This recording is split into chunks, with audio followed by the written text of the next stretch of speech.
প্রিয় ছোট ভাই শফিকুল ইসলাম শফিকের মৃত্যুতে আমরা গভীর শোক প্রকাশ করছি। আজকে তার পরিবারের সঙ্গে দেখা করবার জন্য ঢাকা থেকে জাতীয়তাবাদী কৃষক দলের সংগ্রামী সভাপতি সংগ্রামী সাধারণ সম্পাদক আমাদের বড় ভাই শামসুজ্জামান যদু ভাই তার সফর সঙ্গী সহ জাতীয়তাবাদী দল আজকে দুর্দিন চলছে।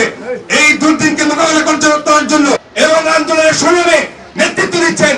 আমরা বিশ্বাস করি ইনশাআল্লাহ আগামীতে দেশনেত্রী বেগম খালেদা জিয়ার আহ্বানে যে কোনো আন্দোলন সংগ্রামে শেরপুরে এবং ধুলিতে রাজপথে বাংলাদেশ জাতীয়